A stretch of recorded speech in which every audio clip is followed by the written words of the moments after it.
Hilton, ele é geógrafo de formação, depois ele fez mestrado e doutorado no Prodema, né? E hoje em dia ele está coordenando, na verdade, o núcleo de unidade de conservação aqui do IDEMA, do Rio Grande do Norte, né? Então, ele é a pessoa responsável aí pela criação das RPPNs aqui no estado, né? Ele e a equipe dele que tem essa responsabilidade lá dentro do órgão. Então, assim, eu, de novo, agradeço você, Hilton, né, por estar aqui. Nada melhor do que as pessoas que estão pensando em criar uma RPPN ter contato direto com você, saber informação de primeira mão. Então, muito obrigado novamente. Tá, professor. Então, mais uma vez, né, reforçando o agradecimento. E aí eu estava no início da minha fala, né, quando a energia parou, então só o primeiro slide aqui, né, para mostrar o tema da minha fala, que é o processo de criação de RPPNs. E aí eu estava fazendo uma parte introdutória. Só uma coisa, você tem tipo 1h15, então não sei se você prefere retomar desde o início, alguma coisa que você estava bem no iniciozinho ainda. Você que vê aí o que você prefere, tá? Não, acho que dá para continuar, professor, de onde eu estava falando, né? Que aí eu só tinha mostrado, né, que as RPPNs, né, elas podem ter 4 esferas, né? Ela pode ser criada no âmbito federal pelo ICMBio, estadual aqui no caso do Rio Grande do Norte pelo IDEMA, né? Em âmbito municipal também. No Rio Grande do Norte, eu desconheço algum município que tenha legislação para criar RPPN municipal, né? Sim. A gente não está vendo a tela cheia. Não. Engraçado, que aí então.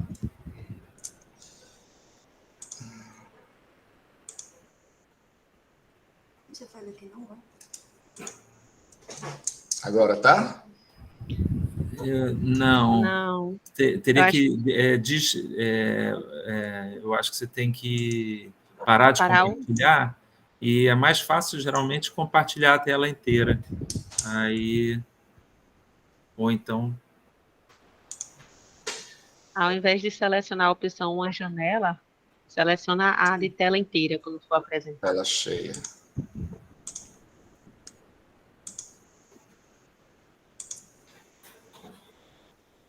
Agora.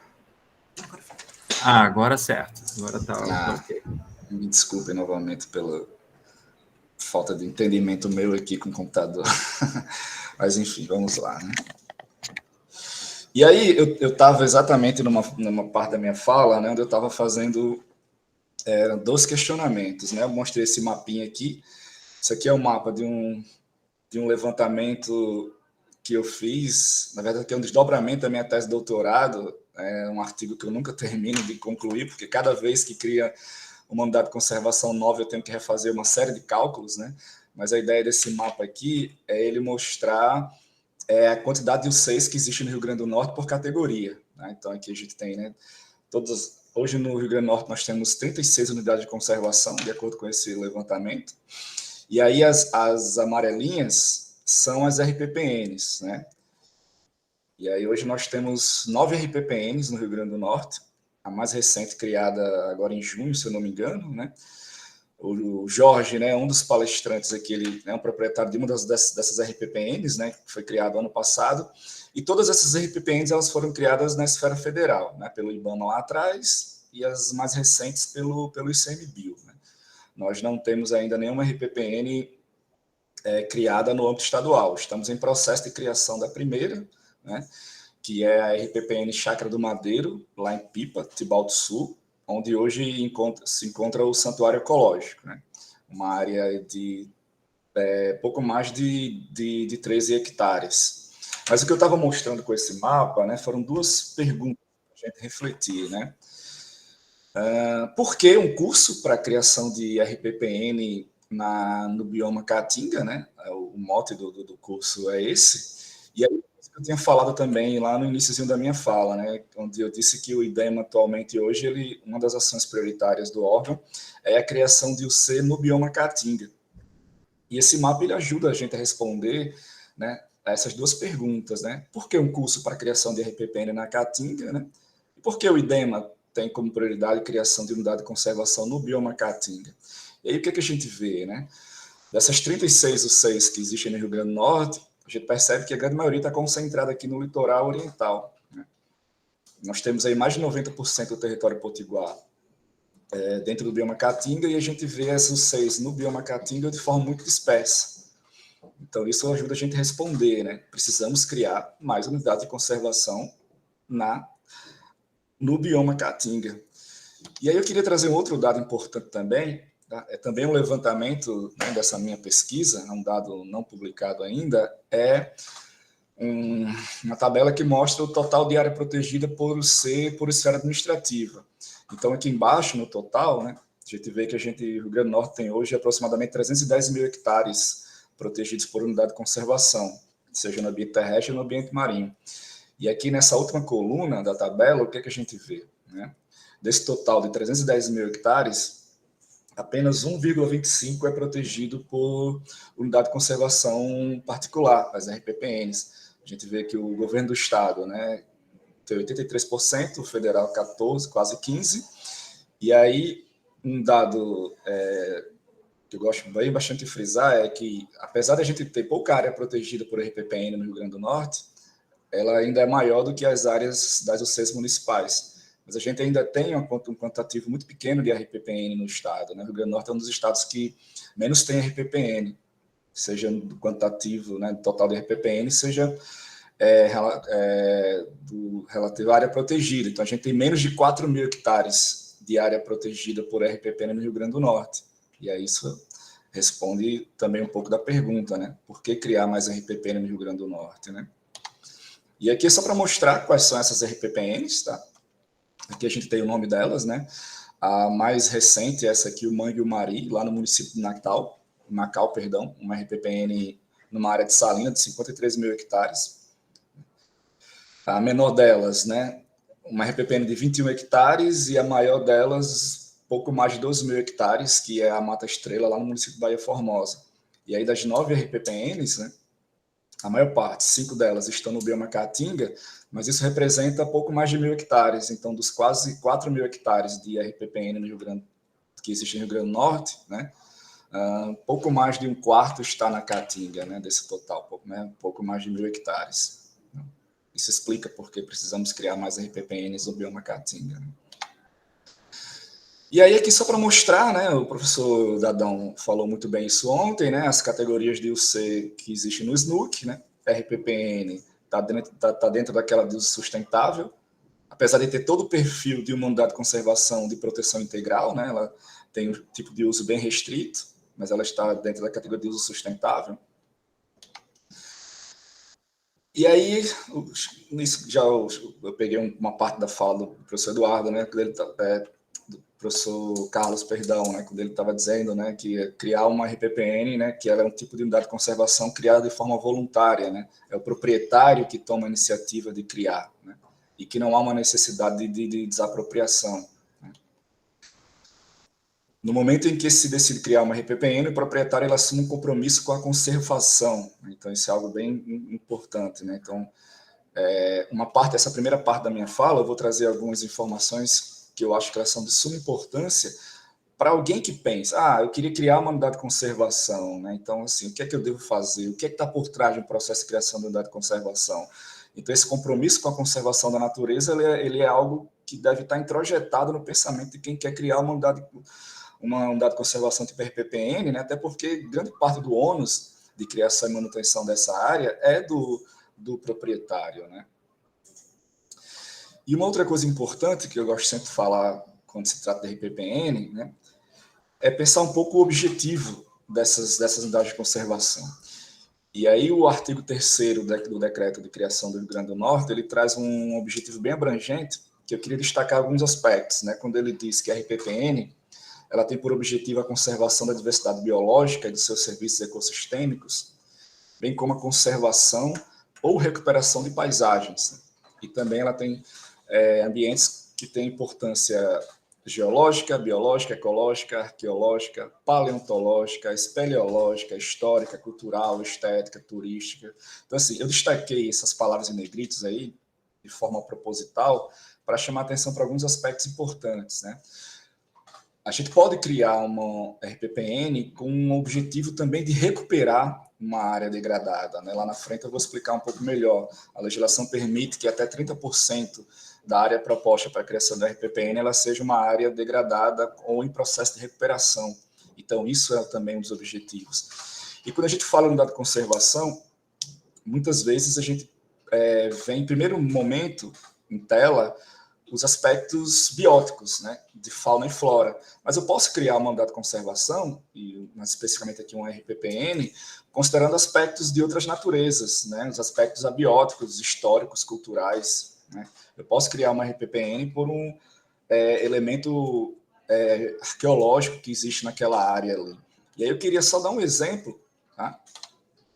Isso aqui é um geossítio no Geoparque Seridó, né? Nós temos aqui um Geoparque Mundial no Rio Grande do Norte, geossítio Serra da Rajada, em Carnaúba dos Dantas. Aqui eu tenho um elemento de ordem morfológica, né? Eu tenho aqui, a gente chama lá na geologia, na geomorfologia de Inselbergs, né? Um morro testemunho. Aqui é um exemplo do que foi a história geológica dessa região do Rio Grande do Norte há milhões de anos atrás. Então aqui eu tenho um elemento que ele tem um aspecto estético muito importante de grande potencial turístico. Então, isso é um recorte espacial que eu posso transformar numa RPPN também.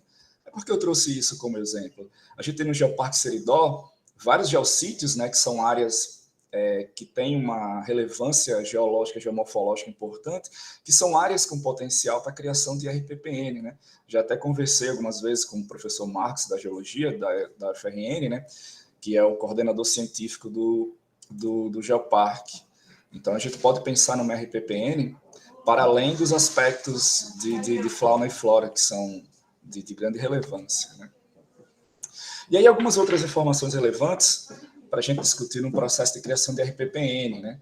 Que a RPPN ela pode ser criada com uma propriedade hipotecada, desde que o proprietário apresente a anuência do credor da hipoteca.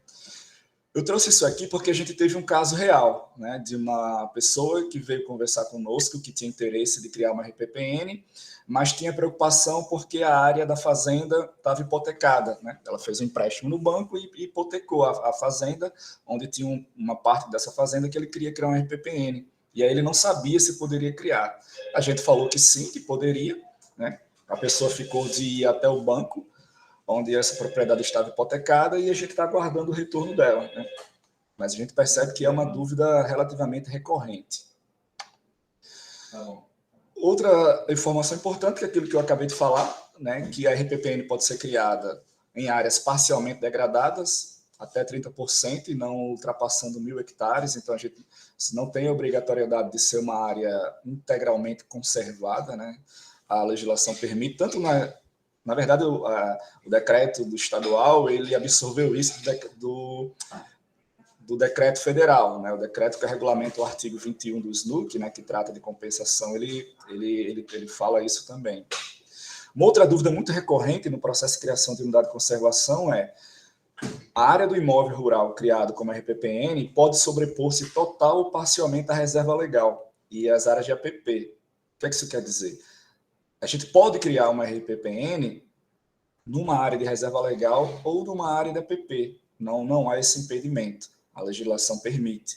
E a gente percebe aqui nas conversas, né, das pessoas que já nos procuraram aqui para criar um dado de conservação, quase todos fazem essa pergunta. Então, a resposta é sim, pode. Né? Uma outra dúvida que é comum é: existe um tamanho máximo para a criação da RPPN? Não. Né? Tamanho não é documento para criar uma unidade de conservação. E aí eu trago dois exemplos aqui. Né? Uma RPPN bem conhecida a nível nacional, que é a RPPN do Sesc Pantanal, que ela tem 108.000 hectares, né? Gigantesca.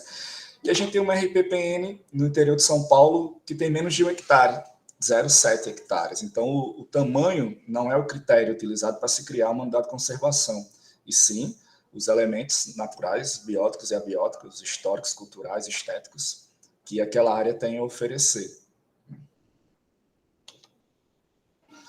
E aí, passar só rapidamente aqui os benefícios para a criação de uma RPPN, né? Acho que a Lívia já falou, isso vai ser bem mais comentado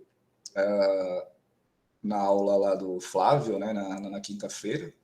mas são informações muito importantes para quem pensa em criar uma RPPN e tem pouca informação sobre o que é, as vantagens que teria, né? Direito de propriedade preservado, então, assim, algumas pessoas pensam que criando uma unidade de conservação RPPN, a terra vai deixar de ser dele. Não, a terra continua sendo sua. Você vai ter um uso mais restrito daquela área, né? Mas direito de propriedade, ele continua sendo seu, né? Uma das vantagens que está posta na legislação, que é se a RPPN for numa área rural, né, a área da RPPN não paga o ITR, fica isento, né? E prioridade da análise da concessão de créditos agrícolas por bancos oficiais. O proprietário de uma RPPN ele acaba tendo mais facilidade de acesso a créditos, né? E a financiamentos de editais para desenvolver atividades na unidade de conservação, né? Maiores possibilidades de apoio dos órgãos governamentais para fiscalização e proteção. Isso aqui é bacana dar um exemplo. Então, assim, hoje, né, se a gente cria uma RPPN no Rio Grande do Norte, a gente dá um maior suporte para ações de fiscalização. Então, se o proprietário ele está tendo algum problema de caça, por exemplo, e se ele pedir a nossa ajuda para, junto com a fiscalização do IDEMA e com o policiamento ambiental do Rio Grande do Norte, a gente realizar uma atividade de fiscalização, a gente pode, né? Pelo fato de ali ser uma unidade de conservação. Diferentemente, se aquela área, ele já tem uma área preservada dentro da sua propriedade, mas não for uma unidade de conservação, e aí a gente vai ter uma maior restrição de poder dar algum auxílio àquele proprietário, né? Possibilidade de cooperação com entidades privadas públicas, né, na gestão e manejo da unidade de conservação. Participação na Confederação Nacional de RPPNs, né, uma grande associação de RPPNs que tem no Brasil inteiro. E aí, quem pode criar uma unidade de conservação, né? Acho que isso já foi contemplado um pouco da fala da Lívia, acho que eu peguei um pouco do professor Carlos falando, né? Então, assim, pessoa física ou jurídica pode criar RPPN dentro do imóvel urbano ou rural, né? Pode-se criar RPPN em área urbana também. Curitiba provavelmente é o maior exemplo no Brasil, né? Vocês terem uma ideia, Curitiba tem mais RPPN, né, na área urbana do município do que todas as RPPNs que nós temos no Rio Grande do Norte, né? Não lembro agora qual é o valor, mas eu sei que é bem maior do que 9. E aí, né, essas duas coisas importantes. A RPPN pode ser tanto área urbana como rural, como eu, pessoa física, ou uma pessoa jurídica pode criar uma RPPN, né? Atividades que são permitidas, né? Isso é algo também super importante a ser dito, né? Quando você cria uma RPPN, você vai ter alguns tipos de restrição de uso. Você pode fazer atividade turística, recreativa, educacional, pesquisa científica, né? Então, algumas atividades turísticas que podem dar maior sustentabilidade financeira à RPPN, né? Isso vai ser melhor falado na aula da quinta-feira, né? Então, ecoturismo, turismo sustentável. Aqui é só um exemplo de algumas infraestruturas que se pode ter dentro de uma RPPN, né? Para dar apoio a atividades ecoturísticas, né? Como infraestrutura de pousada, né? Aqui uma torrezinha de observação, né? De animais, enfim, avifauna, área de camping, transfer, enfim, né? Trilhas. São alguns exemplos de atividades que podem ser desenvolvidas dentro da unidade de conservação. Restauração também, né, Hilton? Isso. Restauração também. Atividades de restauração, sim, professor. Muito bem lembrado. E aí, só para falar em restauração, professor, eu vou dar um exemplo aqui de uma situação que aconteceu recentemente, né? Quando se faz um licenciamento ambiental, né, que é preciso fazer supressão vegetal para implementar o empreendimento, o empreendedor ele fica obrigado a fazer reposição florestal, né, na área do mesmo bioma onde foi feita a supressão. Isso é legalmente obrigatório. Então, no processo de licenciamento, nós temos aqui no IDEMA um setor de florestal, né, que é o setor que faz toda a análise da área que vai ser suprimida para a implementação do empreendimento, o total de área e o total de área que tem que ser reposta também. E aí, recentemente, um empreendedor ele veio nos procurar porque ele estava com dificuldade de encontrar uma área na Caatinga para fazer reposição florestal. Vejam só a situação dele, né? Ele tem obrigação legal de repor 30 hectares, não me falha a memória, e ele estava vencendo o prazo para ele apresentar o projeto de reposição e ele não estava encontrando área. E aí, na hora que esse empreendedor estava aqui conversando conosco, nós lembramos da RPPN Jamaicaí, né? Que é lá no Equador, do Jorge, que vai estar aqui no nosso curso também, né? Acho que amanhã ou é na quinta, né? Falando sobre a RPPN dele. Ele tem uma RPPN de pouco mais de 100 hectares, 130 hectares, e ele tem uma área que precisa passar por um processo de recuperação. Então, o que é que a gente fez, né? A gente passou o nosso contato, o contato do proprietário da RPPN para o empreendedor, para que eles se comunicassem para ver a possibilidade dessa reposição florestal ser feita dentro lá da RPPN, né? E aí a gente tem um processo, aquele processo que a gente costuma chamar de ganha-ganha, todos ganham, né? Principalmente a RPPN, que vai ter uma reposição florestal sem ter o ônus, porque é caro você fazer reposição florestal, né? E aí eu lembrei disso agora, o professor falou de reposição florestal, então assim, é uma das possibilidades, né? Então, recentemente eu conversei com a coordenadora do setor de setor florestal aqui do órgão, do IDEMA, né? Para que ela sempre ficasse atenta a isso, né? Quando tivesse esses casos de reposição florestal, ela nos procurassem para ver se há áreas dentro da RPPNs com possibilidade de fazer essa reposição florestal, né? Então, isso é uma outra possibilidade de uma ação integrada, né, que a gente, IDEMA, pode fazer com os proprietários de RPPN, né, aqui no estado do Rio Grande do Norte. Hilton, o Flávio levantou aqui que tem algumas RPPNs que precisam ser melhor fiscalizadas, né? E a Maiara levantou uma pergunta, que é quais os caminhos e elementos jurídicos que podemos perseguir para levantar, ajustar, pressionar, né, o apoio de fiscalização junto aos órgãos estaduais, nesses casos, né? Pronto. No caso, como é que se diz, meu Deus? Notificar, né? Notificar o IDEMA de alguma ação, algum crime ambiental que está acontecendo nessa área, né? Existe no site do IDEMA, eu posso ver aqui e colocar aqui no chat os contatos do setor de fiscalização. Existe um formulário padrão para que seja feita denúncia, e aí essa denúncia é recebida pelo setor de fiscalização, que, dentro do seu cronograma de atuação, faz a fiscalização na área, né, para a detecção do crime ambiental.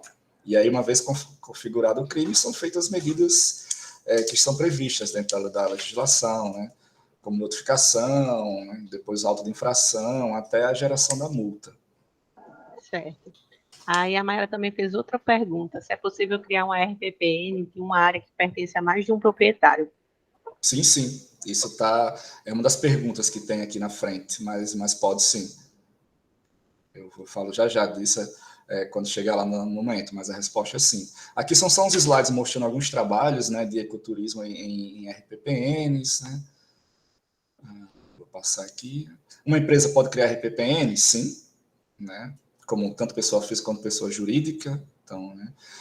E aí hoje está muito em tela essa discussão de ESG, né, nas empresas. Então, hoje a criação de uma RPPN ela pode ser positiva para uma empresa em vários aspectos, né, seja pelo seu marketing ambiental, enfim, né, nessa maior cobrança que há do setor privado de assumir um pouco mais a responsabilidade ambiental, né, no cuidado com os recursos naturais, né. Uma RPPN pode ser vendida ou desmembrada? Uma pergunta muito comum também, né? Que é importante que aquele que tem interesse de criar uma RPPN ele esteja atento a isso, né? Sim, né? Uma RPPN ela pode ser doada, ela pode ser herdada, ela pode ser hipotecada, vendida, desmembrada. No entanto, né, é importante destacar, o gravame de perpetuidade da reserva irá permanecer, né? Pois o termo de compromisso da RPPN fica averbado à margem da matrícula do imóvel, não impede nenhum tipo de alienação. Eu posso ter dar um exemplo aqui, tá? Eu tenho uma propriedade, eu tenho uma fazenda, né, de 30 hectares, dentro da minha fazenda eu criei uma RPPN de 10 hectares. Então, não posso vender minha fazenda porque eu tenho uma RPPN dentro dela? Não, pode. Só que o comprador da sua fazenda ele está comprando também a RPPN e assumindo todo o ônus que tem de se ter uma RPPN dentro da propriedade, né? Mas isso A pergunta de que eu não posso vender minha propriedade porque eu tenho RPPN, não. Posso sim. Uma RPPN pode ser desconstituída, né? Eu posso desfazer uma RPPN. O que a lei diz? Né? Isso aí não vale, isso vale para todos os tipos de UC. Né? A RPPN, depois de averbada, só pode ser extinta ou ter seus limites recuados mediante lei específica, conforme previsto lá no SNUC. Então, eu criei RPPN, agora eu, Wilton, quero diminuir a minha RPPN pela metade. Eu posso chegar no IDEMA, preencher um formulário e dizer, IDEMA, agora minha RPPN que tinha 10 hectares, eu só quero 5. Não pode. Tem que ser uma lei, né, RPPN criada no âmbito do Estado, tem que ter uma lei estadual, né, que reduz essa unidade de conservação. Eu desconheço algum caso na realidade brasileira, né, se Lívia, que é a maior, né, que tem mais expertise na área, conhecer algum caso, Lívia, e você, né, quiser relatar aqui para a gente, mas eu desconheço. Né? Tem uma outra pergunta aqui de Clara. Sim. Ela botou, surgiu uma dúvida com relação à compensação na modalidade plantio, por supressão de vegetação nativa de Mata Atlântica em estágio médio de regeneração. A dúvida pode ser realizada a verbação desta área no DOC do imóvel? Eu não entendi a pergunta. Clara, se você quiser abrir o microfone para esclarecer a pergunta. Oi, bom dia, tudo bem? Claro. Porque quando você suprime em estágio médio de Mata Atlântica, a lei da Mata Atlântica ela te obriga a verbar, né, uma área igual de vegetação nativa. Ou seja, um exemplo, se você suprime 1 hectare de estágio médio, você tem que compensar uma área igual. E essa compensação ela deve ser averbada na matrícula do imóvel. Na ocasião dessa compensação ser efetivada na modalidade plantio, ou seja, uma recuperação assim como projeto de posição. Essa averbação ela pode ser feita no documento do imóvel? Porque no meu entendimento, Hilton, seria uma averbação dentro de uma outra averbação. Aí a minha dúvida é se isso é possível. Eu agora não sei te responder, Clara. Peço perdão, mas eu não tenho essa resposta agora. Posso anotar aqui, né, ver no chat aqui e depois te responder, mas agora eu não sei a resposta. Tudo bem. Se alguém aqui, né, no grupo, Lívia, o professor Carlos, souber responder, mas desculpa, mas eu não sei. No momento. Tem coisas que são complexas mesmo e bem muito específicas e que às vezes tem poucos casos que realmente de bate-pronto é complicado. Até você me perguntou, Hilton, sobre alguma situação de desafetação. Eu acredito que tem sim, eu não tenho aqui de cabeça, mas é uma coisa muito sui generis, né? Muito sui generis mesmo. E em relação à venda, por exemplo, tem vários proprietários que hoje têm suas RPPNs porque já compraram como RPPNs mesmo, né? Mas com certeza isso aí a gente se informa direitinho e repassa para você, Clara, a informação. Tá. Já tem mais perguntas para o Wilton. Eita, vamos lá. O Flávio está perguntando quando a RPPN ela abriga uma ou mais espécies seriamente ameaçadas e não cumpre sua função de conservação. Ela tem e não procura fazer um plano de manejo. Ela pode ser desapropriada? Existe isso de desapropriação se a RPPN não está cumprindo com a função dela? Desapropriada, eu creio que não, né? O que a legislação fala é que o órgão criador, né, o Estado, o município, o governo federal, ele pode cobrar ao proprietário que ele cumpra a sua obrigação, né? Porque o que acontece? Quando eu crio o RPPN, eu tenho a obrigação de mantê-la conservada, né? É como eu falei agora há pouco, né? Quando o proprietário da RPPN, ele traz consigo todo o ônus de conservar aquela área. Então, a legislação obriga que o órgão criador ele exerça atividades de fiscalização e monitoramento naquela área. Então, uma vez ele observando que a unidade do RPPN está passando por processo de degradação ambiental, ele pode cobrar que o proprietário fiscalize melhor, né, monitore melhor a unidade de conservação. Ela ser desapropriada, Eu confesso que eu desconheço essa previsão legal. Pronto, aí tem só mais uma última para você seguir. Tá? A Ana, ela está perguntando quais os custos que envolve a criação do RPPN para pessoa física ou jurídica. Aí, nesse caso, o IDEMA estabelece algum valor para o requerimento?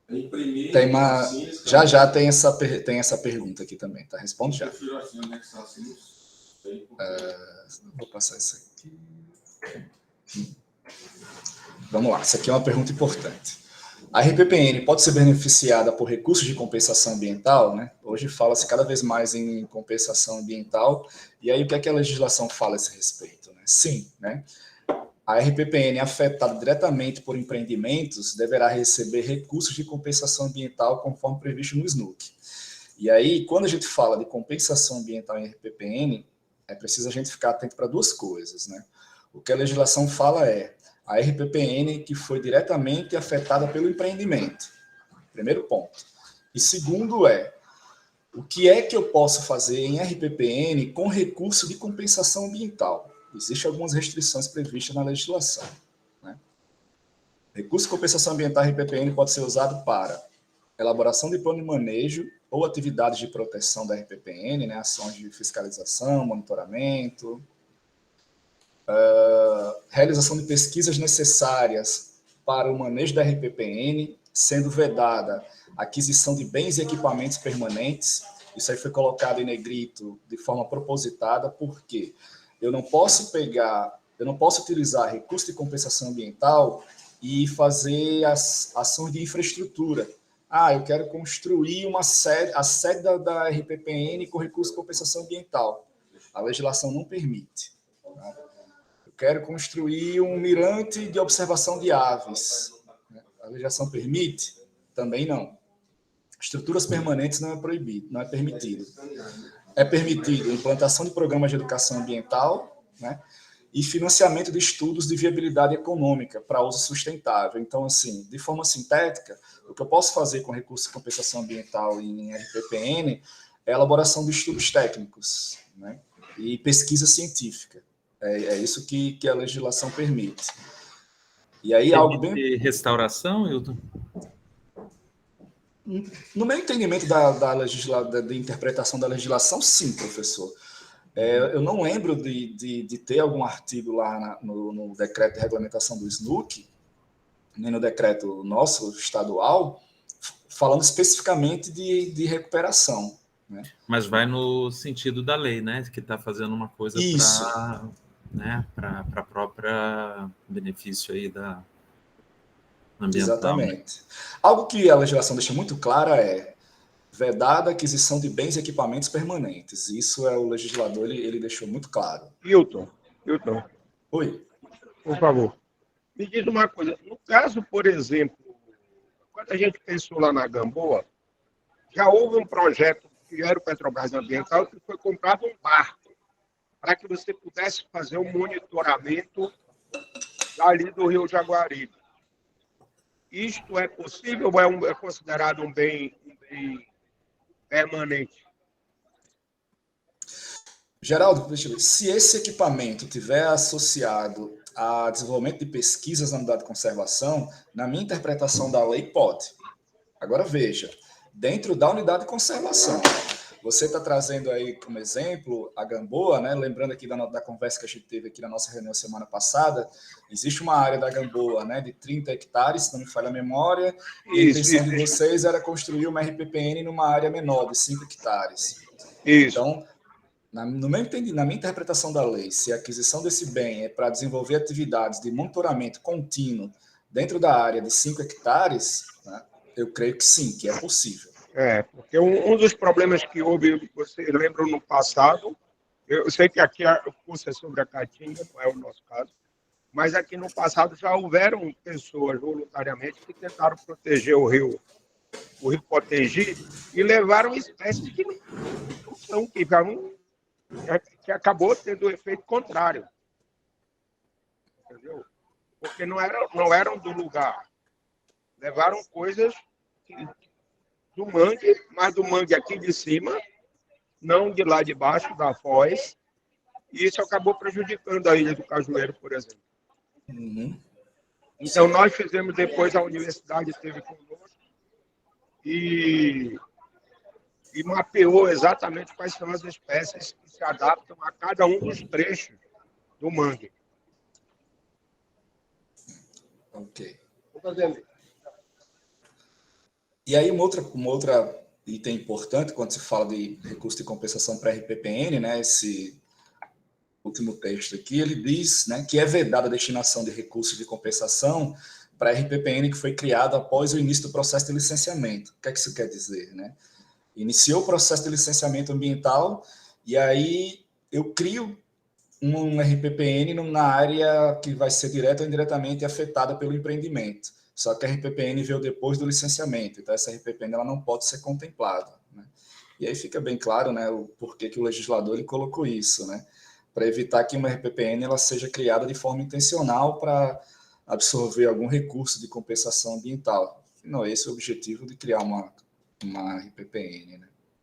E aí a pergunta que foi feita agora há pouco, né? Quanto custa para o proprietário criar uma RPPN? Varia, né? Não existe um custo fixo, né?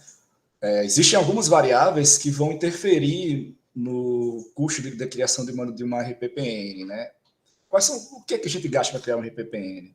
Você vai ter que contratar um profissional para fazer a planta de localização da área do empreendimento, né?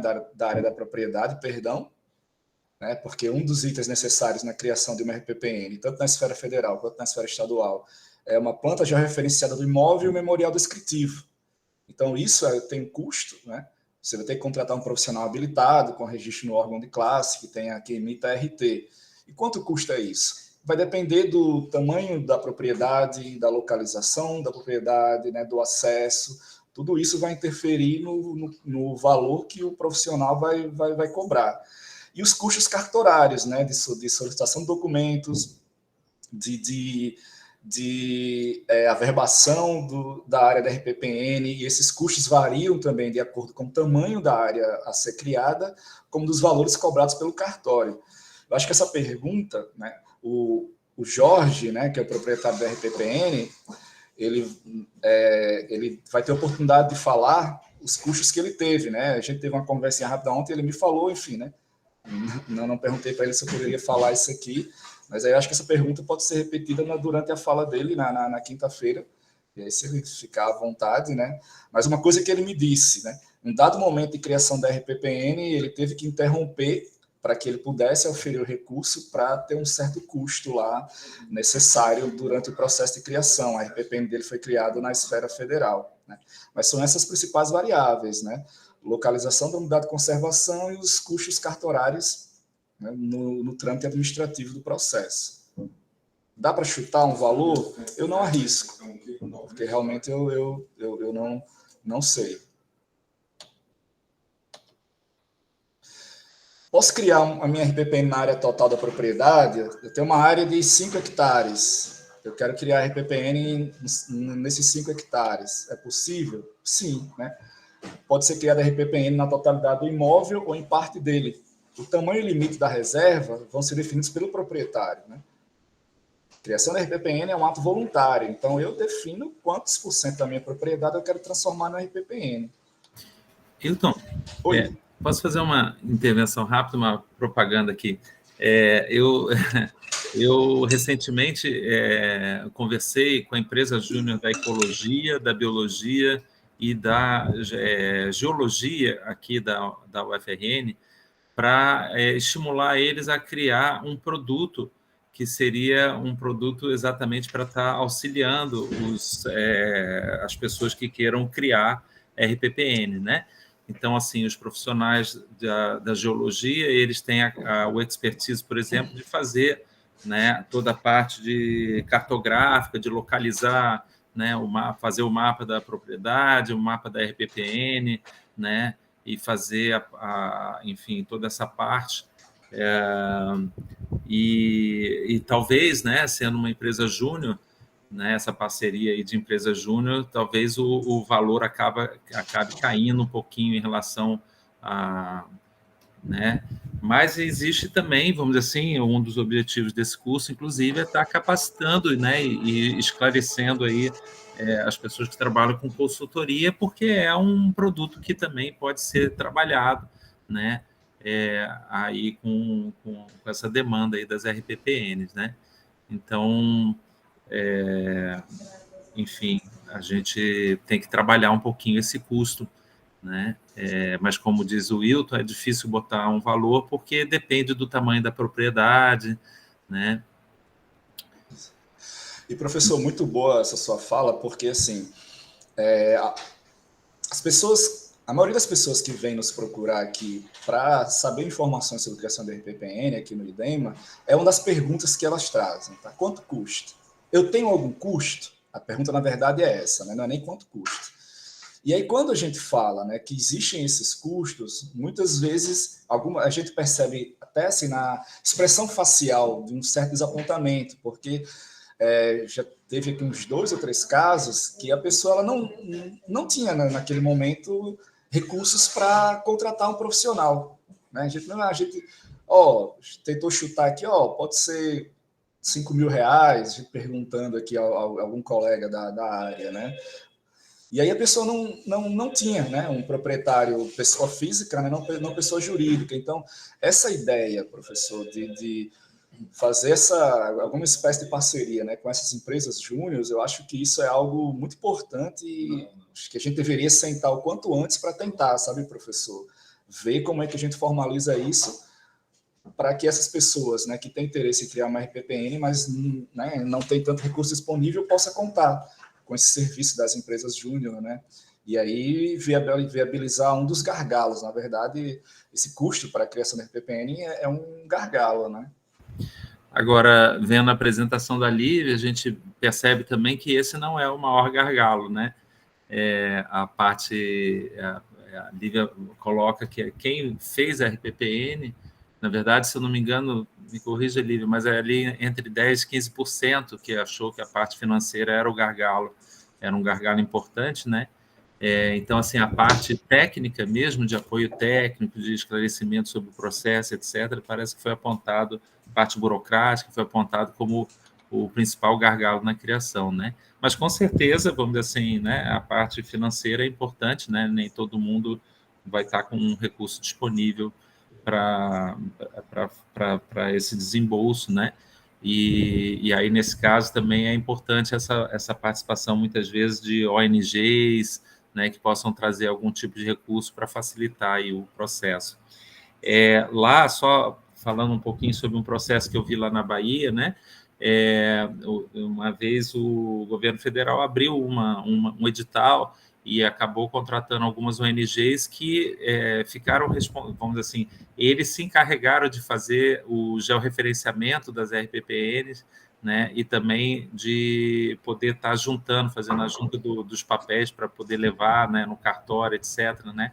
Então, na Bahia, essas ONGs foram fundamentais, elas estavam criando dezenas de RPPN, se eu não me engano, era mais na Mata Atlântica, fazendo corredores ali na Mata Atlântica, mas, enfim, então, também a importância de envolver estar conversando com o terceiro setor, com ONGs, né, que queiram estar contribuindo aí para essa agenda ambiental avançar. Eu acho que é algo que a gente aqui no IDEMA tem que pensar, sabe, professor, e fazer algo parecido como esse caso que você citou da Bahia aí, né? A gente tem que para logo pensar nisso também, de como ajudar nessa parte de criação, né? De forma mais prática. É importante a gente dizer que ela apoia as empresas júnior, mas o profissional que for fazer tem que estar registrado no CREA. Os estudantes ainda não podem fazer. Mesmo um professor, no caso do georreferenciamento especificamente, o professor de georreferenciamento é uma coisa, o profissional de georreferenciamento é outra coisa. Entendeu? E uma coisa é pegar o drone e mapear os pontos. Isso até meu menino daqui a pouco faz. Agora, outra coisa totalmente diferente é assinar no CREA-RT. A autorização de responsabilidade técnica, que esta é específica dos profissionais, ou de geografia, ou No caso dos mapas, ou geografia ou geologia, né? Mas aí tem que estar devido porque senão quando chegar lá na frente, para poder legalizar, não vai conseguir. Tem o trabalho, tem a planta de localização, mas não tem a ART. No caso das empresas júniores, eles são pessoas jurídicas e eles têm, na verdade, profissionais que são que podem assinar, né? São profissionais que podem assinar esse tipo de coisa. Na geologia, eles têm feito, inclusive, prestado esse tipo de serviço para proprietários, né, que querem georreferenciar suas propriedades, etc. A Marina e a Lívia também querem falar um pouquinho. Não, é que eu fico... Eu me lembro quando a gente trabalhava no Estado, quando eu trabalhava no Estado, então talvez você consiga me refrescar a memória, tinha alguns fundos ali, fundos de meio ambiente, coisas relacionadas, que tinha uma discussão que talvez eles pudessem ser usados para auxiliar alguns processos.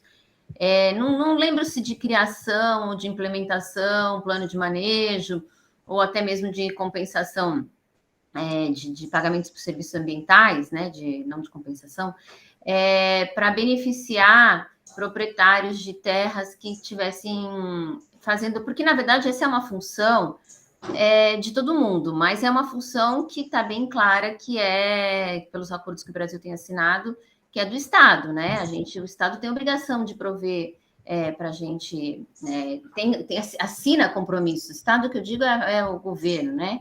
Assina compromissos de ter áreas protegidas, né? E um proprietário que faz isso, ele está fazendo um serviço para todo mundo, né? Não é só não só realizando um desejo pessoal, mas acaba tendo um benefício estendido para todo mundo. Aí eu queria saber se vocês têm pensado dentro do Estado, e eu tenho alguns mecanismos que beneficiem esses proprietários nesses processos todos que tem que fazer até a unidade estar implementada. Eu sei que em São Paulo tem algumas iniciativas. Eu lembro que uma vez eu fiz um curso com o pessoal da Associação Caatinga e tinha vários exemplos assim de lugares que tinham, eu não lembro se ICMS ecológico, o São Paulo tinha alguma coisa específica para RPPN. Eu queria saber se no governo aqui do estado do Rio Grande do Norte vocês têm pensado em alguma coisa. Bem, vamos lá. O Fundo Estadual do Meio Ambiente, ele não pode ser utilizado ainda, né? Porque ele carece de uma regulamentação que ainda não foi feita. O ICMS ecológico não existe no Rio Grande do Norte também, né?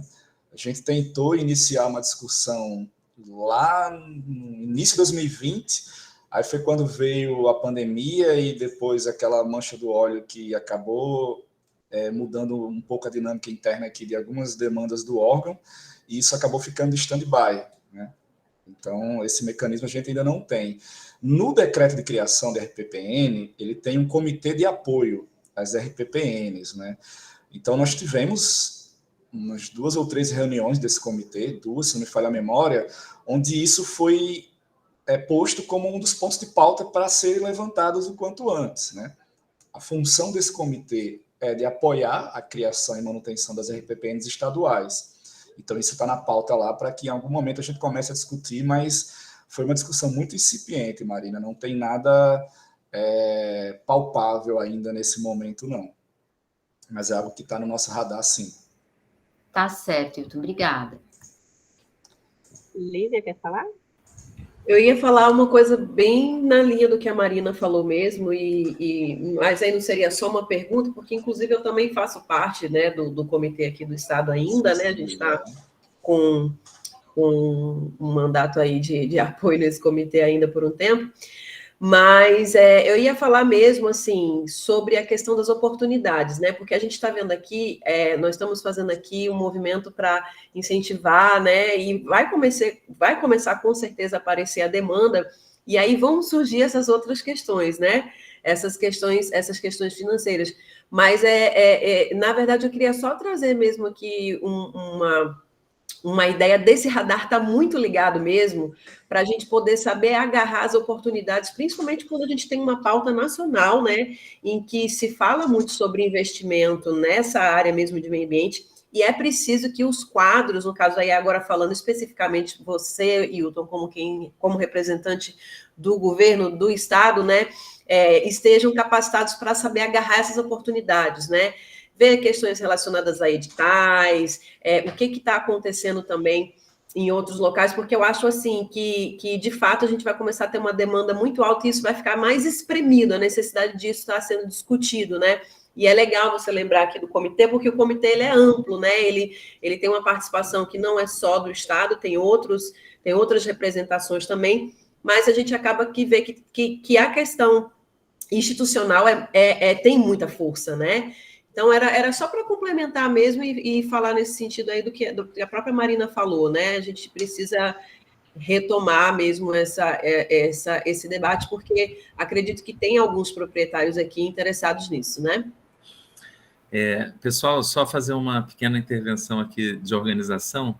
Eu estou vendo aqui que o Hilton ainda tem, se não me engano, 55 slides, e a gente tem meia hora para acabar. Então, eu acho que a gente podia segurar nossas perguntas, né, e deixar a apresentação dele fluir agora, Hilton, para poder tentar finalizar no tempo, tá? Ele ainda tem uma parte importante, que é mostrar aí a lei, né, de criação de RPPN, como é que é feita, o que precisa. Então, vamos dar uma seguradinha aí nas perguntas agora, tá? Eu já vi uma estratégia aqui, professor, de algumas partes não dá tanta ênfase, então, assim, acho que meia hora eu consigo concluir esse restante dos slides, certo? Mas eu vi algumas coisas aqui que acabou sendo contemplado nas perguntas que o pessoal já fez, então eu posso pular lá na frente. Então, vamos lá, né? Como eu estava falando, né? Posso criar uma RPPN na área total da minha propriedade? Sim, beleza, eu posso, né? Vale esclarecer que o uso da propriedade na área transformada em RPPN ficará restrito àquelas permitidas na legislação específica. Então, isso é algo super importante de quem está pensando em criar uma RPPN, né? Alguns tipos de uso que você pode querer dar à propriedade, você não vai ter na área onde você está criando a RPPN. Então, né, assim sendo, alguns proprietários optam em não criar RPPN em toda a propriedade, possibilitando no futuro o desenvolvimento de atividade de uso de recursos, do uso direto dos recursos naturais. Então, assim, dá um exemplo. Você tem um sítio lá, onde você, né, tem lá uma plantação de feijão, milho, arroz e cria algumas cabeças de gado. Então, eu tenho uma outra área lá que eu quero conservar, que eu quero transformar num RPPN. Então, quando você for propor a área, né, você tira da área proposta para RPPN essa área de utilização do recurso direto. Porque se você colocar, uma vez criada a RPPN, você não vai mais poder lá plantar milho, feijão, criar as cabeças de gado. Então, isso é algo muito importante, né? Quando você vai fazer a averbação da área da RPPN, você deixar aquela área onde você quer conservar. A área da sua propriedade, que você quiser manter alguns usos diretos, você deixa fora, porque ela não vai estar restrita, né, pelas restrições postas na legislação. Outra pergunta comum é: quanto tempo é necessário para criar uma RPPN? A gente também não pode estimar um tempo, porque vai depender, né, de várias variáveis, né, como eu gosto de brincar. Então, assim, o processo de criação da RPPN que a gente está aqui no estado, né, da Chácara do Madeiro, o processo foi instalado no final do ano passado. Então, a gente teve alguns pequenos gargalos, né? O cartório demorou para emitir um documento lá, que eu não lembro qual é, e aí foi feito o levantamento, né, planimétrico da área, a planta da área. Quando esse material foi remetido para a gente viu que a área estava divergindo do documento da matrícula do imóvel, então isso voltou para o proprietário, ele teve que fazer novamente o levantamento, o georreferenciamento da área com a área correta, então isso levou um tempo. E agora a gente está com um pequeno problema no cartório. Por quê, né? O proprietário está na etapa de averbação da área da RPPN no cartório. Como é algo muito novo, o cartório não sabe como proceder, né? E está meio que pedindo um tempo para entender o processo e aí fazer a averbação. Então, todas essas nuances que acontecem no processo, né, podem retardar o tempo de criação do RPPN. Então, a gente não pode nem mensurar se o RPPN vai estar criada daqui a 4 meses, 5 meses, 1 ano. Não, porque tem todas essas nuances, né? Surgiu um custo que você não... Você começou a fazer seu RPPN e não fazia ideia de quanto era para contratar um profissional para fazer o levantamento da planta, da área, o memorial descritivo. E aí isso chegou num valor que você não tinha. Então, né, vai ter que parar o processo de criação até você conseguir levantar o recurso para poder pagar o profissional. Então, né, essas nuances fazem com que a gente não consiga prever o tempo necessário para se criar uma RPPN. Uma outra pergunta recorrente: o proprietário tem que apresentar algum estudo para solicitar a criação? Não, né? Você não tem que fazer um estudo de viabilidade ambiental, um estudo para saber se aquela área é importante para se criar uma unidade de conservação, nada disso é feito, né? Na verdade, o que vai dizer se aquela área é viável ou não é a vistoria, que é uma das etapas que o órgão ambiental faz, tanto o IDEMA a nível estadual quanto o ICMBio a nível federal. E daqui a pouco eu falo mais um pouquinho sobre isso. E aí, feito, né, essa primeira parte, né? Então, estão interessados em criar uma RPPN, né? E aí a gente já vai falar aqui um pouco dos instrumentos normativos. Tudo isso que eu falei agora está nos instrumentos normativos, né? Só tentei trazer de uma forma mais didática, através de perguntas, como tem até lá no manual de perguntas e respostas, né? Vai estar lá no material disponível para vocês, que é um material feito pelo ICMBio, que tem lá quase 100 perguntas, que são muito recorrentes, dúvidas de quem tem interesse de criar uma unidade de conservação. Mas existem alguns instrumentos normativos que eu considero básicos, né? Quem tem interesse de criar uma unidade de conservação precisa se apropriar um pouco. E aí eu lembro de um professor que eu tinha, que ele dizia assim, ó, eu vou dar aqui para vocês o ouro da aula, né? Aprendam isso que está aqui e esqueçam o resto. Então, assim, o ouro, né, da aula aqui para vocês é esse conjunto de lei, decretos, instrução, esses regramentos que tem aqui, né? Se apropriar, né? Toda a minha fala aqui, ela está sendo embasada nesses instrumentos normativos, né? A lei que cria o Sistema Nacional de Unidade de Conservação, né? O seu decreto de regulamentação. Esse decreto aqui, 31.283, é o decreto estadual, né? De criação da RPPN no âmbito do Rio Grande do Norte. Esse decreto aqui, 5.746, é o decreto que regulamenta o artigo 21 do SNUC, né? Que trata de RPPN. Aqui uma instrução normativa do ICMBio, do processo administrativo de criação de RPPN, que nós aqui no Estado nos espelhamos bastante, né, nessa normativa, né, e outras regulamentações estaduais ou municipais, né. Então, esse material ele vai estar disponível, né, no drive aí que a equipe do curso criou para disponibilizar para vocês, né. E aí as RPPNs, elas podem ser criadas, né, tanto na esfera estadual, né, ICMBio.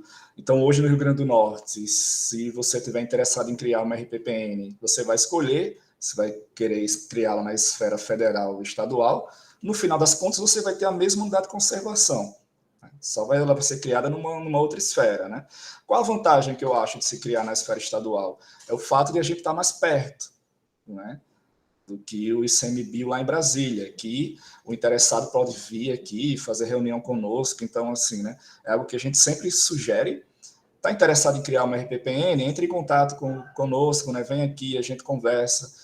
Se for necessário, a gente chama a nossa assessoria jurídica para tirar algumas dúvidas. Às vezes surgem algumas perguntas, né, como algumas que vocês fizeram aí agora há pouco, que de pronto a gente não sabe, existem algumas questões de ordem jurídica, a gente chama o nosso jurídico para nos ajudar. Então, isso é a vantagem de se criar hoje uma unidade de conservação na esfera estadual, né? Aqui eu trouxe o fluxograma de como se cria uma unidade de conservação na esfera federal.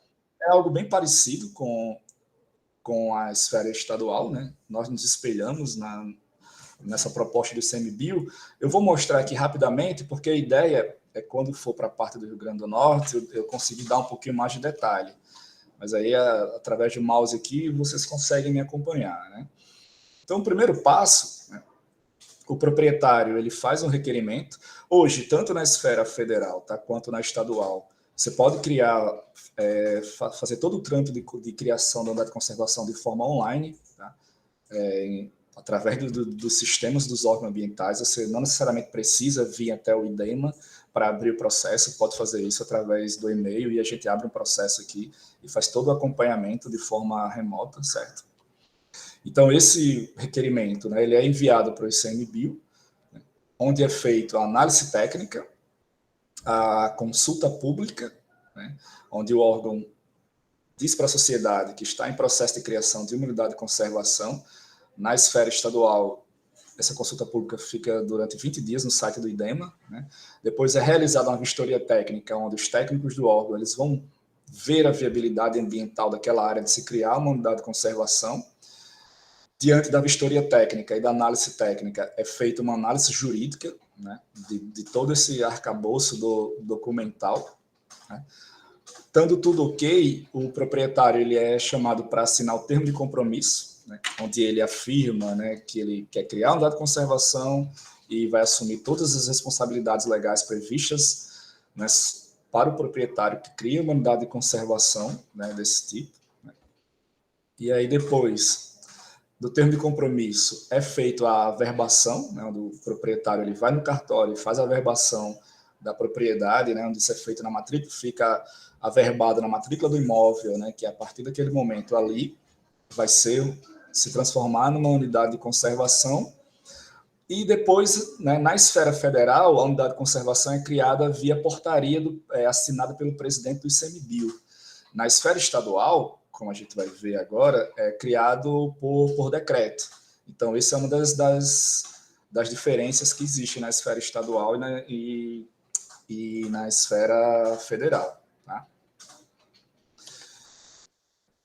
Aqui é outro ouro, né, que eu trago para vocês, né? Lembrando mais uma vez aqui o que o meu professor dizia, que são as informações contidas aqui nesse site do ICMBio, icmbio.gov.br/RPPN.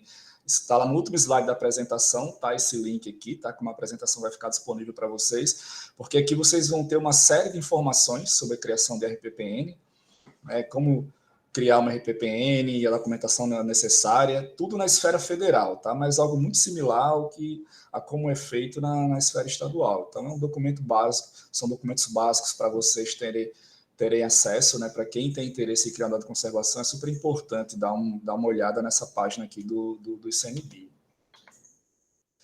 E chegando para o decreto estadual, né, de fevereiro de 2022, né? Tá um ano e meio que o Estado estabeleceu esse decreto, né, que cria unidade de conservação na esfera federal, né? E aí o decreto ele traz uma série de itens, né, disposições preliminares, finalidade, abrangência, processo de criação, e aí eu vou me deter aqui na escala estadual, né? Na escala estadual, professor. Obrigado, perdão, na escala estadual. E aí nesses 15, 20 minutos que me restam, eu vou me deter aqui como é que se dá o fluxo de criação de uma RPPN no âmbito do IDEMA, né, no âmbito do estado do Rio Grande do Norte. Tá?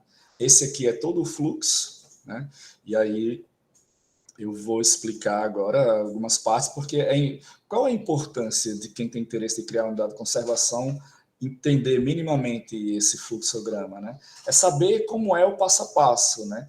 Quais são os trâmites que vão ter internamente até que essa unidade de conservação, a RPPN, ela esteja criada, certo? Então, assim como acontece lá no ICMBio, né, o primeiro passo é um requerimento do termo de compromisso, né? Modelo de requerimento para a criação. Então, o interessado, ele assina esse termo de compromisso com alguns dados pessoais, alguns dados da área que ele quer transformar em unidade de conservação, né, em que cartório ela está registrada, qual é a matrícula do imóvel. E aí, quando ele assina esse documento, né, ele afirma estar ciente e de acordo com as restrições e usos da área a ser constituída, né? Então, isso é algo muito importante. Ele está dizendo para o IDEMA, ó, eu quero criar uma RPPN e eu tenho ciência das restrições e das obrigações que eu vou ter com a criação daquela área, né?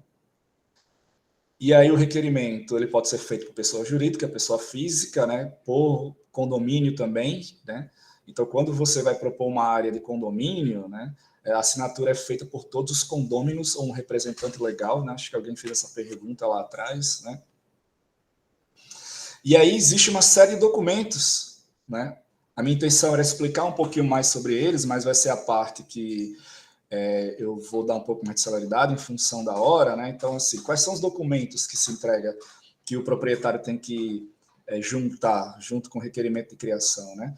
O certificado de cadastro do imóvel rural, que é um documento que você obtém no site do INCRA, né?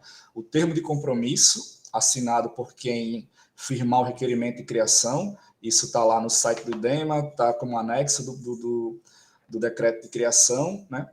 3. Título atualizado do domínio do imóvel, do qual se constituirá RPPN, certidão de matrícula e registro do imóvel, no qual se constituirá RPPN, né, indicando a cadeia dominial, a planta detalhada da área total e o memorial descritivo.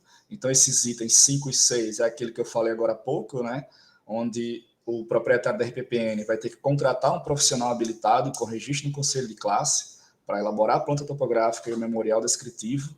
Então, todos esses outros documentos, né, são documentos, né, cartorários, né, o primeiro você pega no site do INCRA, mas todos os outros são documentos que têm que ser requeridos no cartório. Aqui é só para mostrar o site, né, onde a gente solicita esse documento do cadastro do imóvel rural no INCRA, né. Aqui está detalhado, tá, mas em função do tempo eu vou ser um pouco mais celery aqui, né. Aqui é o termo de compromisso, lá na frente eu volto e explico ele um pouquinho melhor.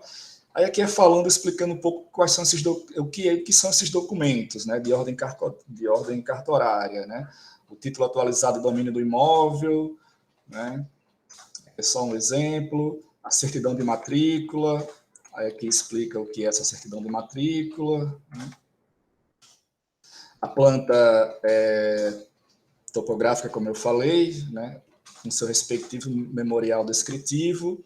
Aqui é um exemplo, tá, de uma unidade de conservação, onde vocês estão vendo aí, no polígono cor-de-rosa, foi o recorte que o proprietário fez para a criação da RPPN.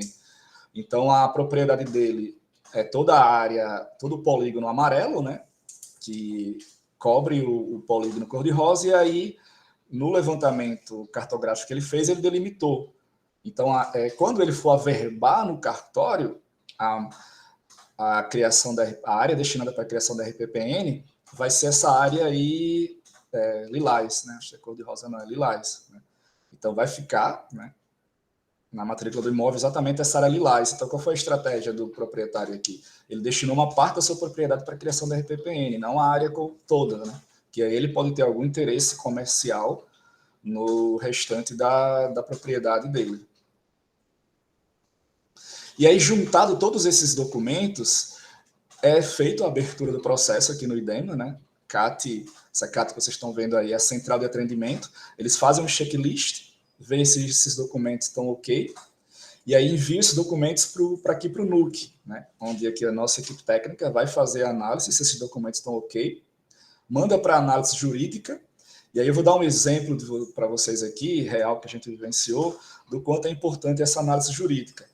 Quando chegou a documentação para a criação da RPPN, né, que estamos em processo de criação, né, o documento da matrícula do imóvel, ele era um documento que tinha, acho que uns 7 anos que ele tinha sido solicitado, e estava constando lá que o imóvel estava com uma pendência lá, alguma pendência judicial que eu não me lembro agora, né?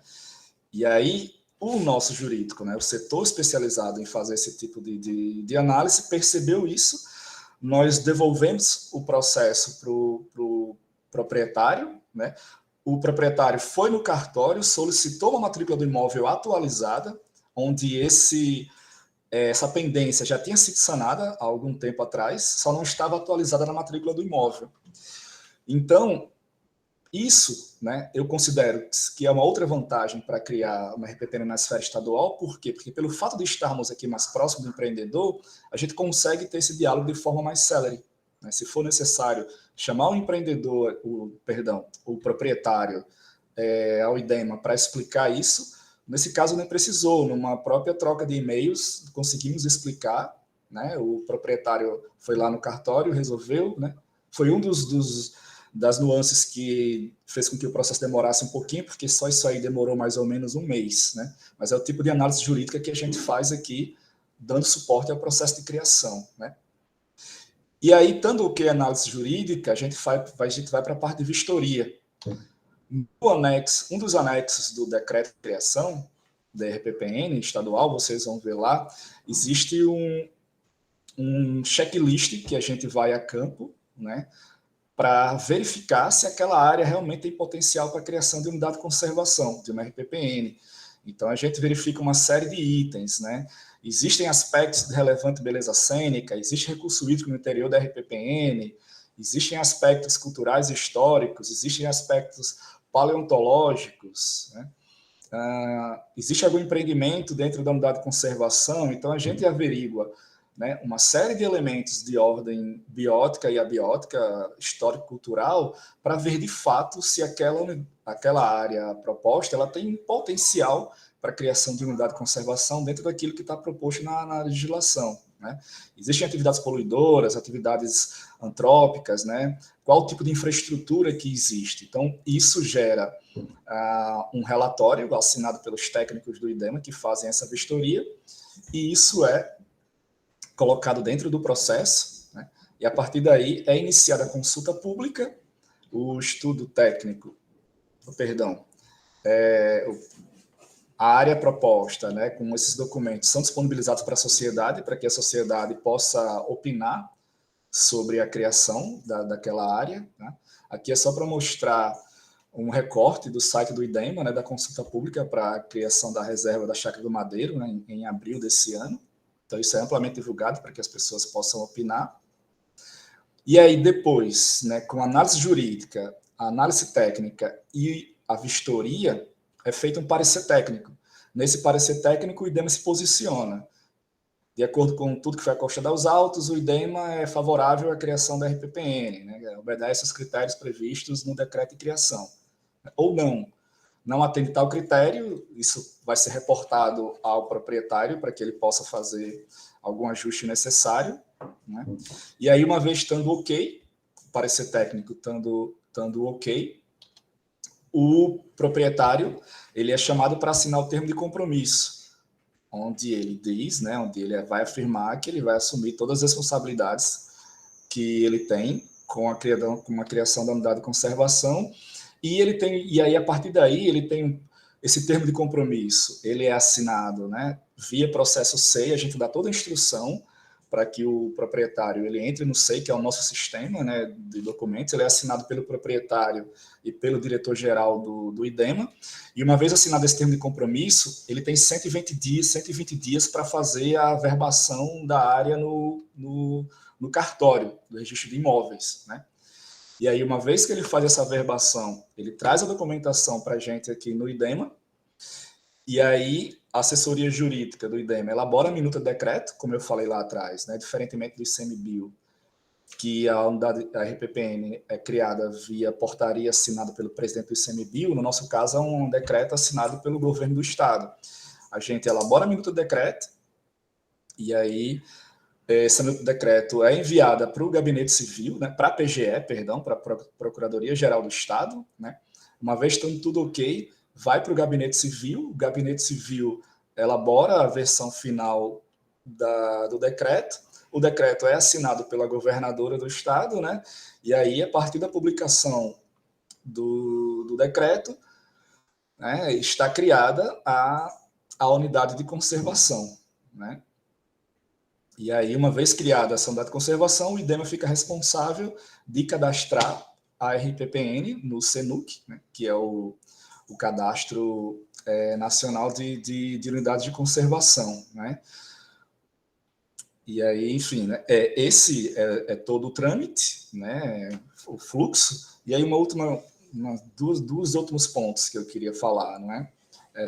Na verdade, eu já falei, né, que é sobre esse comitê estadual de apoio à criação das RPPNs. Como eu disse, a gente está iniciando uma discussão, tivemos poucas reuniões, né, a Lívia falou agora há pouco, né, é um comitê bem plural, né? Ele tem representantes de várias secretarias, da Polícia Ambiental, do ICMBio, do Corpo de Bombeiros, de entidade não governamental, né? De pesquisador na área de unidade de conservação, acho que até é a cadeira que Lívia ocupa, não é isso, Lívia? Então, a ideia desse comitê, né, é que ele consiga, num futuro breve, dar maior apoio à criação dessas unidades de conservação, com todas essas demandas que foram apontadas aqui, né, com esses gargalos que foram citados na fala de Lívia, que o professor Carlos reforçou agora durante a minha fala, né.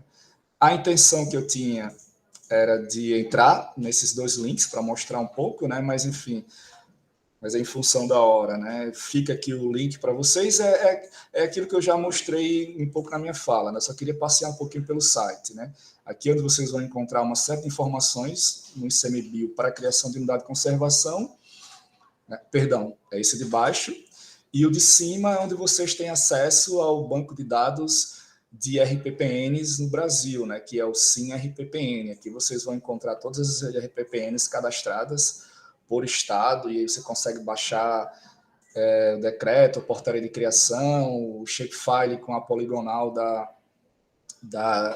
RPPN. Então, assim, né, são dois links super importantes para que quem tem interesse de criar RPPN dá uma passeada por aqui, tá? Para conhecer um pouco. E aí, assim, né, sobre todo esse fluxo, o trâmite para a criação de RPPN na esfera estadual, a gente aqui do IDEMA, né, mais especificamente do NUC, está disponível para conversas, para agendar reuniões posteriores, né? A gente, numa reunião aqui, a gente consegue explicar toda essa dinâmica desse fluxograma de uma forma, né, bem mais detalhada, né, que hoje, infelizmente, não foi possível. E aí ficam os nossos contatos, né, o nosso e-mail, e o nosso telefone, né, para quem quiser conversar conosco aqui sobre as possibilidades de criação de RPPN na esfera estadual, certo? Então, espero que eu possa ter, né, contribuído minimamente, né? Agradeço bastante a todos que estão aqui presentes nesse bate-papo, nessa aula, né?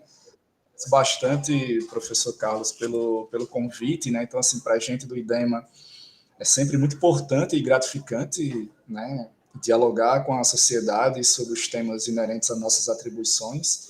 E esse tema, que apesar do decreto ter sido criado há 1 ano e meio, é algo que a gente aprende no dia a dia. Então, hoje aqui foi um aprendizado muito grande com as perguntas que foram feitas, né, algumas questões que a gente percebe que tem que estudar mais, né, e como Lívia falou, né, são coisas às vezes novas que não está muito claro na legislação, né, são casos que a gente conhece poucos na realidade brasileira e a gente vai aprendendo a cada dia com esses momentos tão ricos que a gente tem. Então, agradeço bastante e estou disponível aqui para perguntas, né, caso alguém ainda as tenha. Obrigado, Wilton. Só antes da gente concluir, eu agradecer você propriamente, a Liane Martins, ela fez uma pergunta aqui: como fazer o requerimento online no IDEMA sendo procuradora de pessoa física? Existe algum problema com isso? Não, ela pode encaminhar a procuração? Tá sem microfone, eu acho. Perdão. Exatamente. Quando você é procurador, está representando o proprietário, é só juntar aos documentos a procuração. Uhum. Certo. A gente está no horário, mas alguém tem alguma pergunta, alguma colocação para o Wilton?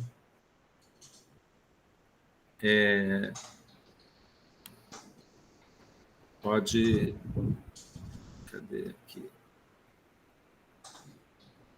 Cadê as inscrições? Até agora estão parabenizando a apresentação. Aí não teve nenhuma outra pergunta. Certo. O pessoal aqui está no chat te dando parabéns aí, Hilton. Agradecendo. A Lívia também. Eu queria, então, só finalizar agradecendo ao Wilton. Eu acho assim, que é uma colaboração incrível, né? Ele está aqui nesse curso, né, a pessoa responsável aí pela criação dentro do Estado, então é uma coisa realmente um grande privilégio. Eu queria só ressaltar, né, assim, quando eu olho os documentos, né, que você precisa encaminhar, você vê, na verdade, o quão simples é, né? Porque aqui você tem uma lista de 6 documentos, sendo que um é certificado de cadastro de imóvel, né, que é uma coisa anterior ao processo, termos de compromisso, que é uma coisa simples, que você assina lá, o título atualizado do domínio do imóvel, né, que também é uma coisa prévia à criação, certificado de matrícula e registro de imóvel, né, também anterior. E aí o que resta, no fundo, é a planta detalhada da área total, que é a questão do georreferenciamento, né, que a gente conversou, né, que esse é um gargalo, e o memorial descritivo dos limites do imóvel da área proposta pela RPPN, né, que isso é feito, então, por um profissional que consegue extrair essas informações e levar para ser incorporado no cartório, né. Então, vamos dizer assim, no fundo, o processo, ele é um processo simples, né? E depois tem a parte de tramitação, né, interna dentro do órgão, mas, assim, do ponto de vista de quem está criando, ele é relativamente simples, na verdade, né? Desde que a propriedade esteja toda legalizada, toda certinha, né, com a documentação certa, então o processo ele é mais rápido, né? O Gabriel levantou a mão aí. Oi. Estão me ouvindo? Estamos agora sim. Hilton, é só uma colocação. Tem um rapaz até que chama Jorge Dantas, eu achei que seria o mesmo da RPPN, mas não é. Eu conheci há uns 3 anos no debate do plano diretor aqui em Natal. Ele tem uma grande área ali urbana, na ZPA 9, ali perto da APA, contígua à APA de Genipabu. E vinha se falando muito sobre o direito de propriedade e o direito ambiental. E uma das coisas que a gente tinha sugerido era a criação de RPPN. Ele gostou da ideia, ficou de estudar mais.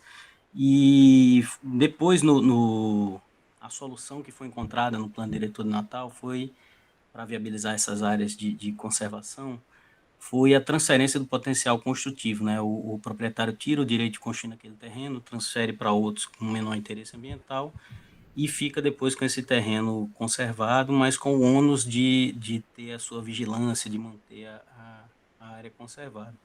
Para viabilizar economicamente esse ônus, foi proposto pela prefeitura que essas áreas, sem o direito de construir, né, elas seriam criadas em RPPN. Isso foi depois regulamentado até numa lei complementar aqui em Natal. Aí, quando eu estava vendo no processo de criação, eu vi que tem requisitos mínimos. Para essa área grande, com certeza há um interesse ambiental. Mas tem algumas áreas, por exemplo, específicas dentro do Natal, como dunas isoladas, remanescentes, no meio de um bairro, que o interesse ambiental é relativamente limitado, né? Mas, assim, como viabilizar isso do ponto de vista urbanístico? Eu sei que é uma pergunta muito complexa, mas tem alguma demanda, já chegou alguma demanda de RPPN urbana? Isso vem sendo discutido também na regulamentação. Seu som está se perdendo de vez em quando, não sei se você está se afastando do microfone, Gabriel? Oi. Não, então era isso, era sobre essa questão de RPPN urbana, que eu queria saber se tem alguma iniciativa no Estado, se está sendo discutido. Não, o decreto de criação, Gabriel, tanto na esfera federal quanto na estadual, permite a criação de RPPN em área urbana, sim. Para a gente não chegou nenhuma demanda ainda, né?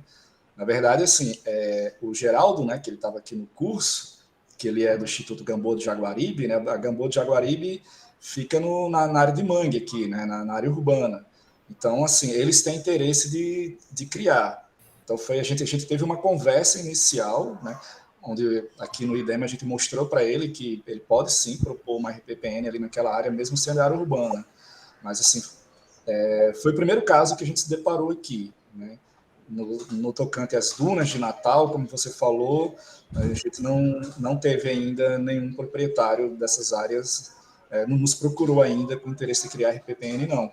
A gente tem uma RPPN em Extremóis, né, Dunas Douradas, de 100 e poucos hectares, é uma RPPN criada na esfera federal, que é quase totalmente em área de duna, inclusive utilizado para passeios turísticos, tá? Então, assim, a gente tem caso de RPPN em área de duna, mas aí lá no município de Extremóis, e é criado na esfera federal, pelo ICMBio, em 2017, se não me falha a memória.